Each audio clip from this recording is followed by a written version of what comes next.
A ver, aquí quizá lo que hay que entender es que la Escuela de Filosofía es una escuela muy, muy pequeña, que en total tiene, varía 50, 60, 70 estudiantes. Yo en este semestre tuve 5 asesorados, tanto físico como temporal, sí. Yo lo que hago es, me gusta que las asesorías sean en mi cubículo, como para distinguir claramente lo que es propiamente una asesoría personal, profesional, de otro tipo de relación. Por ejemplo, hay otras ocasiones en las que me tomo un café con un estudiante o con mis mismos asesorados, pero me gusta distinguir. Y temporalmente yo siempre dedico hay 2 o 3 días a la semana, no todo el día, sino doy un horario, en el que sin cita mis estudiantes pueden ir. Por supuesto, siempre está la posibilidad de una entrevista previa cita, pero creo que es importante que haya un espacio con derecho de picaporte para mis asesorados, que sepan que yo estoy ahí. 25 minutos en promedio. Por supuesto hay casos, yo creo que los casos en los que dura más son los casos en los que el estudiante es mejor. Vamos a ver, creo que sobre todo al principio lo que hay que hacer es contactarlos. Uno los tiene que buscar, yo lo hago por correo habitualmente, me pongo a sus órdenes y luego les estoy contactando. Poco a poco, sobre todo ya los semestres posteriores, ya los estudiantes te buscan ellos solos, ¿no? Pero al principio hay que buscarlos y yo hago eso. Yo creo que siempre antes de tener una reunión pienso en los temas que voy a tratar, me gusta revisar antes sus calificaciones, su desempeño, saber si hay algún problema. Gracias ahora a PeopleSoft podemos tener acceso relativamente fácil a sus calificaciones.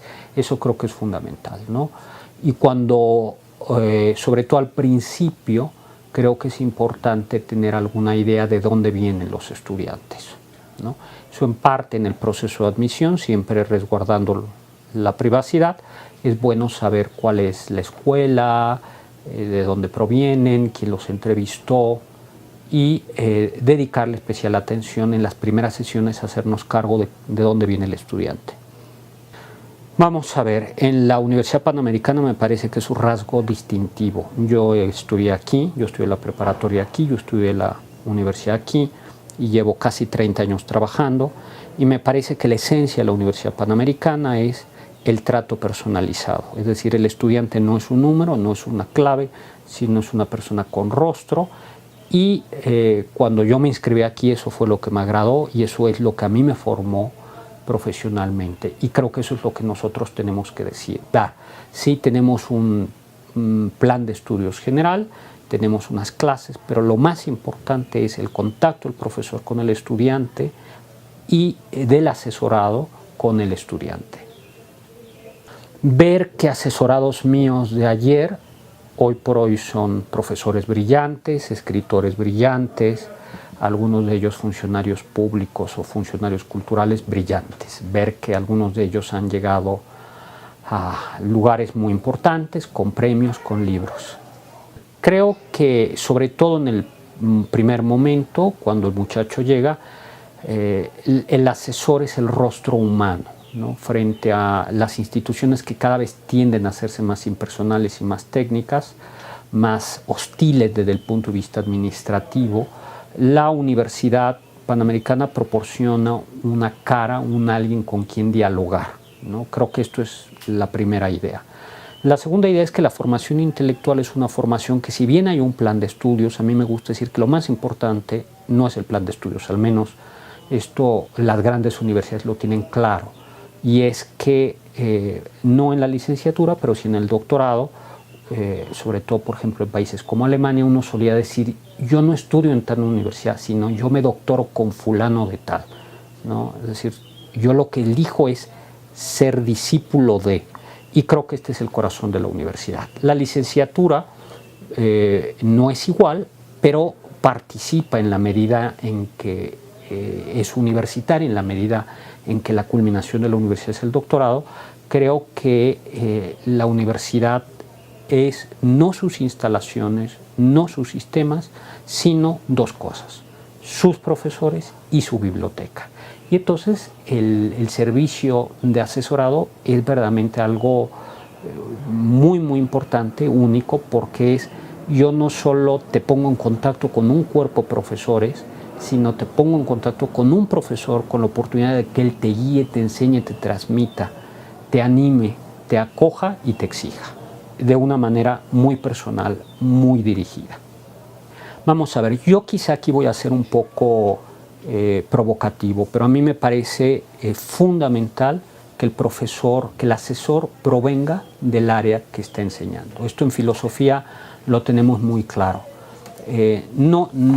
Creo que como es fundamentalmente una tarea académica, yo como asesor, por ejemplo, a mis estudiantes les digo, a ver, sobre todo al principio, enséñame tus exámenes. Cuando tú presentas ensayos, parte de mi trabajo es leerlos, si tú quieres, antes que tú lo presentes como un trabajo. Si yo no tengo la destreza y la preparación técnica en el área de competencia que estoy del asesorado, pues mi apoyo es un apoyo demasiado abstracto, ¿no? Es muy importante que yo le pueda decir, contestaste mal en este examen, te tengo que recomendar a estos libros para que te ayudes con tal tema. Si te vas a inscribir en tal seminario, busca a este profesor que tiene intereses afines, revisa este tipo de redacción, que creo que es muy, eso yo diría a mí me parece, insisto, es una opinión muy personal, me parece que es absolutamente esencial, que sea de tu área, de tu área, ¿no? Luego creo que la otra cosa es, vamos a decirlo, paciencia, paciencia y un sentido de la generosidad, porque en efecto vivimos en un mundo en el que la vida académica es muy competitiva y por tanto tú vales lo que publicas, ¿no? O sea, un profesor universitario vale por sus publicaciones y por las tesis doctorales. Creo que en este sentido la Panamericana tiene claro, y eso me gusta mucho, que el profesor no solo vale por esas dos cosas que son el corazón, sino vale también por la cercanía hacia un estudiante. Y entonces creo que tú como asesor tienes que estar dispuesto a saber que sí, que puedes saber mucho o poco, pero que tienes que ser generoso con tu tiempo. Yo tuve la oportunidad, la suerte de tener buenos profesores, algunos de ellos muy ocupados, pero que me acuerdo que las veces que me recibían me dedicaban tiempo y atención. No puedo olvidar la cantidad de horas que Carlos Llano me dedicó, siendo yo estudiante, a leer exámenes míos, trabajos míos, a discutir. No quiere decir que estuviera a la disposición de cualquier momento, pero siempre estuvo ahí. Yo sabía que había que sacar una cita con él, pero esa generosidad en el tiempo, ¿no? Creo que eso es muy importante, ¿no? Yo creo que esta es la segunda. Y la tercera es, así como hay generosidad y comprensión, creo que también hay la fortaleza para exigir, ¿no? Saber que sí, que debemos ser comprensivos, pero que también debemos ser exigentes. Y creo que estas tres características son difíciles. A veces yo nunca me he arrepentido de exigirle a alguien. Me he arrepentido de las veces que no he exigido. Yo podría contar casos de muchachos, estudiantes, a los que en su momento los exigí y que se molestaron quizá, y que a la vuelta de los años han dicho, gracias a que usted me exigió, no es cierto, es gracias a ellos, pero su exigencia me ayudó en tal cosa, ¿no? Eso creo que es fortaleza, comprensión y generosidad en el uso del tiempo, y tercero, competencia profesional. Vamos a ver, este es un caso muy espinoso porque además yo era profesor joven y que a mí me pareció, bueno, al final hicimos lo que pudimos, que es, detecto, tenía un asesorado de primer semestre, en aquel momento se llamaban preceptuados, y yo comencé a advertir un comportamiento raro, pero muy raro. En efecto, el problema es que el muchacho era esquizofrénico, o sea, técnicamente esquizofrénico, ¿no? Yo no lo supe, tuve que primero que asesorarme, preguntarle a otros profesores mayores, preguntarle a alguna persona de pedagogía que me orientara. En aquel momento no había psicopedagógico, Y el momento, claro, un momento muy complicado porque ya era un mayor de edad, estamos hablando de 18 años, era un muchacho con un problema y me animé a ver, mandé llamar a los padres, le pedí a los padres más que los mandé y me reuní con el padre por un lado y luego con la madre por el otro lado y en efecto el muchacho tenía un problema gravísimo de esquizofrenia, ¿no? En su momento después la madre pasó el tiempo, me lo agradeció la familia, el muchacho estaba muy grave, pero ella lo que me decía es nosotros no lo advertimos, ¿no? Y gracias a usted o gracias a esta intervención se pudo acudir psiquiátricamente, se pudo ir a los psiquiatras y a los neurólogos. Creo que este es para mí un caso, yo no diría, es un muchacho que por supuesto tiene unas limitaciones, que al final no terminó la carrera, estaba tan grave que tuvo que retirarse, pero creo que es una cosa en la que uno dice, bueno, para eso estoy, ¿no? Y comenzaba el problema. ¿Los papás no sabían? No, porque yo no sabía, o sea, yo no sabía que era la esquizofrenia, ¿no? En efecto, la esquizofrenia no es... la esquizofrenia hay una gran lógica y es perfectamente compatible con cierto rendimiento escolar. Entonces, era difícil advertirlo, ¿no? Fuera de ciertos puntos, ¿no? Que para mí eso fue, yo diría, pues una intervención de la que yo siempre creo que el cumplir el deber y el revisar a alguien, el hablar con alguien, atenderlo, puede ayudar en un punto, ¿no? En fin, no es un caso así como uno se esperaría de académico, pero a mí me parece que al fin y al cabo es lo importante, es ir más allá de la universidad, digamos más allá de lo estrictamente académico y advertir que hay un problema de salud que por supuesto tiene que ver con la vida académica y que uno puede ayudar en algo, ¿no? Vamos a ver, yo lo primero que les digo es que es un derecho de ellos. Les digo, yo te buscaré 4 veces, pero tú puedes buscarme más, ¿no? Esto es muy importante, ¿no? Creo que es una relación afable, pero profesional, ¿no? Después muchos de ellos han llegado a ser mis amigos, pero creo que en un primer momento tiene que ser una relación profesional. Yo en las primeras sesiones les digo que hay como 3 aspectos de la asesoría. Primero, digamos, el administrativo, ¿no? Es cómo vas con el inglés, tienes algún problema. Creo que ahora el problema económico siempre hay que estar pendiente, ¿no? O sea, digamos, te inscribiste, no te inscribiste, tienes el visto bueno, tus horarios, eso es lo administrativo, ¿no?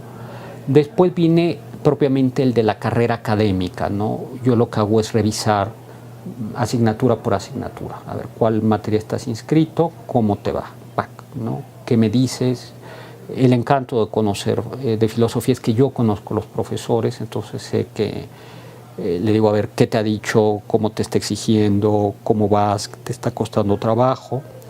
Y puedo, en ocasiones le digo, bueno, cuando tengo una duda, le digo, ¿me permites hablar con el profesor de este tema? Eso es como, le digo, eso es lo que hay que hacer. Pero creo que lo más valioso no es el seguimiento administrativo ni este seguimiento de machote, que es importante, sino es simplemente la base. Yo creo lo que les digo, lo más importante es hacerte crecer. A mí me gusta ver temas de tipo, a ver, ¿cómo vas a aprender a escribir? ¿Qué quieres ser? ¿Qué otro idioma vas a aprender? ¿Qué lees de literatura? Enséñame un texto tuyo, un ensayo tuyo. Y ese es el área más bonita. Al principio comenzamos con eso. Le digo, esto tercero es un área que tú vas a marcar la pauta de que tanto quieras que hablemos de los extras, por así decirlo, y ellos van dándome espacio. Me parece que es el crecimiento, ¿no? A ver, yo me suelo fijar en 3 o 4 puntos, ¿no? El primer punto, que creo que es importante en la Ciudad de México, es dónde vives, ¿no? Porque la calidad del tiempo, o sea, hacerme por así decirlo, un cargo a cargo de sus condiciones físicas, ¿no? Un estudiante que tiene que hacer 2 horas para venir a la universidad y 2 horas de regreso, es un estudiante y que tiene que ir en transporte colectivo, es un estudiante que tiene 4 horas menos de estudio, ¿no? Creo que hay que hacerse, digamos, este es el primer diagnóstico, ¿no? físicamente dónde estudias, cuánto tiempo tienes de transporte, cuáles son las condiciones materiales del estudio, ¿no? Y ahí van saliendo pequeñas necesidades, ¿no? De tipo material, ¿no? Después me fijo propiamente en el aspecto ya de digamos, de las materias. A ver, estás estudiando estas materias, de dónde provienes. Esto creo que es un problema cada vez más importante, y es dado que en México hay 20.000 bachilleratos y además muchos de ellos con una deficiente enseñanza del español. A mí me gusta decir que saben hablar inglés pero no español. Creo que es muy importante el que tengamos un verdadero tronco común. Entonces te encuentras con que hay materias, especialmente humanidades, que están asumiendo un bachillerato en un determinado lugar y ellos no lo traen. Entonces son unas carencias que hay que suplir, ¿no? Yo creo que esto hay que hacerlo, hay que estar familiarizado con los tipos de bachillerato y con las materias, ¿no? Nos sorprenderíamos, por ejemplo, como la gente que viene de otros estados de la República, porque hay tipo de matemáticas o tipo de historia que no viene, o por ejemplo los bachilleratos internacionales tienen un bachillerato muy distinto al bachillerato mexicano. Entonces creo que esto condiciona el desempeño de muchas asignaturas. Me parece que es, y una vez visto esto, tú suples, ¿no? Uno dice, tienes que estudiar más tienes que revisar esto. Eso me parece que es un diagnóstico. Claro, en una carrera relativamente fácil por lo estructurada, que es filosofía, que es una carrera muy monolítica, uno ya sabe cuáles son habitualmente las deficiencias o las ventajas que alguien tiene. Creo que esto es... Después, yo diría, vienen las necesidades de tipo, aunque hay que ser muy delicado, de tipo personal humano en la universidad, ¿no? Es decir, creo que la interacción con el resto de los estudiantes es importante, y aunque no es nuestro papel meternos en eso, sí tenemos que cuidar o que velar para que el estudiante, en la medida de sus posibilidades, tenga un ambiente agradable, ¿no? Pero yo sí me he encontrado con casos de acoso, un acoso que no es un bullying brutal, físico por supuesto, pero sí puede ser un bullying, un acoso. Me acuerdo un grupo que era de alto rendimiento y que era durísimo con los que no eran con los estudiantes normales, ¿no? Claro, teníamos a 7 genios y teníamos a 4 estudiantes normales en ese grupo. Bueno, estos sufrían mucho. Creo que estas cosas... y explicaban parte este bajo desempeño. Entonces creo que esto, a pesar de que estamos en una universidad, en la medida de nuestras posibilidades debíamos, a mí me gusta preguntar, saber, ¿no? También el estudiante marcará. Y luego me parece que hay que pensar en unas necesidades no de corto y mediano plazo, sino de largo plazo, es decir, qué es lo que quieres ser, ¿no? ¿Cómo te imaginas en 10 años? Y para esto, y entonces hacemos ya el regreso, ¿qué es lo que tenemos que hacer ahora, ¿no? Entonces este es como el esquema que yo utilizo, ¿no? Vamos a ver, yo tengo una pequeñísima bitácora, creo que hay que ser muy cuidadoso de no poner nombres ni de poner nada, sino una bitácora simplemente en la que voy poniendo el contenido, entrevista 1, 2, 3, 4, cada semestre yo me pongo una pequeña meta para él y un área de oportunidad, ¿no?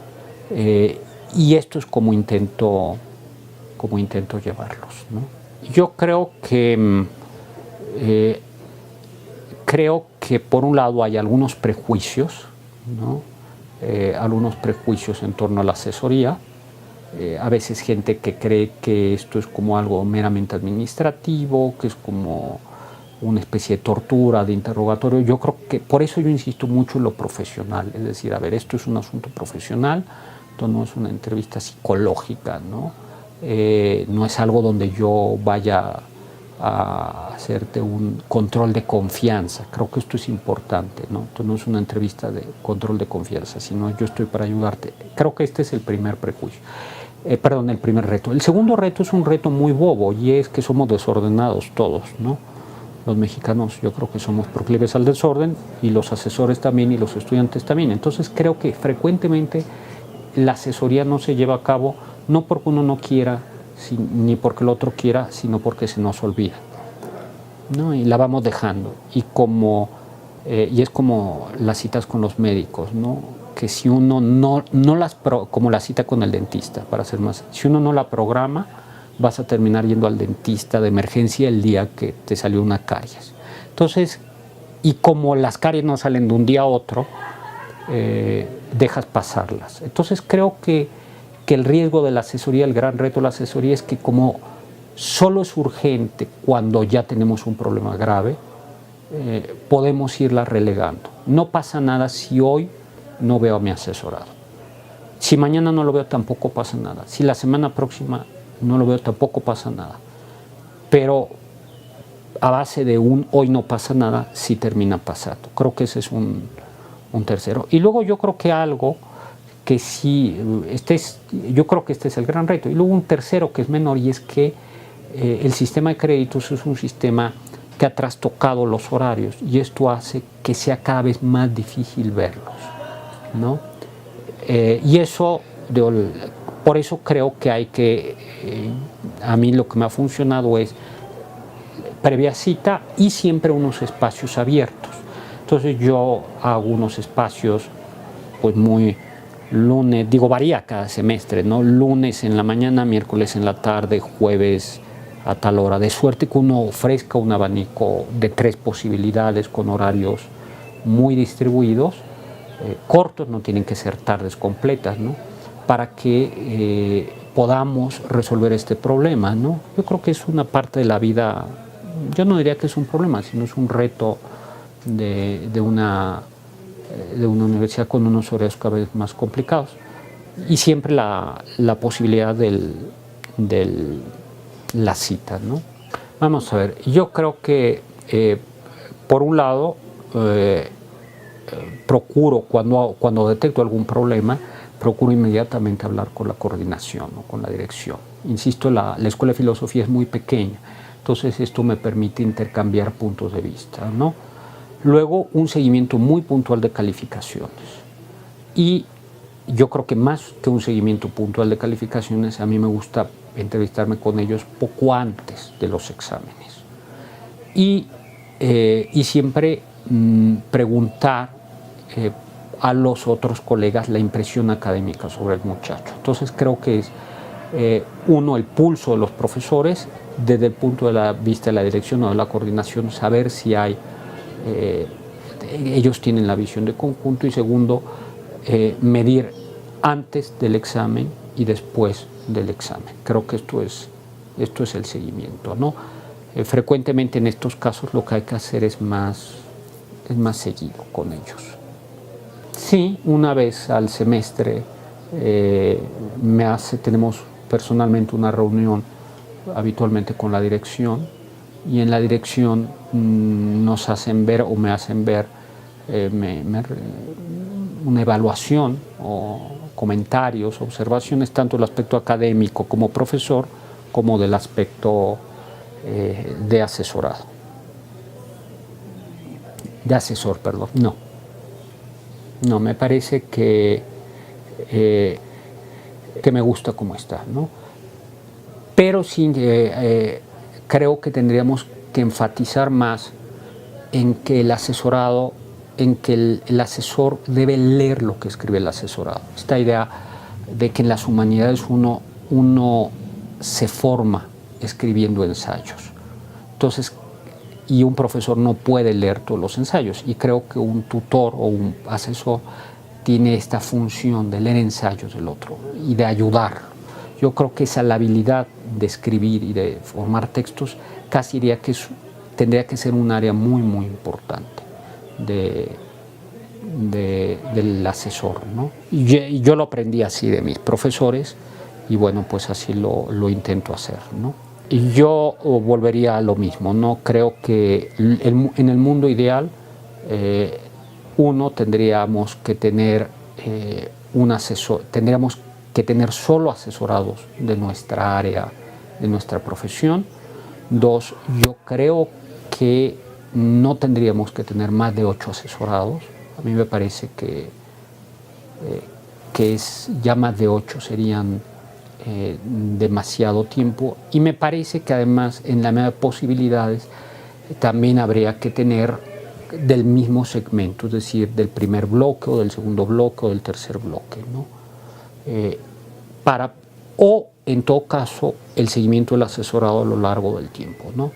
Pero no pulverizar, no uno de este otro y además cambiando, sino creo que es o continuidad o del mismo bloque. ¿Esto por qué? Porque yo me hago cargo, por contraste, de cuáles son las dificultades.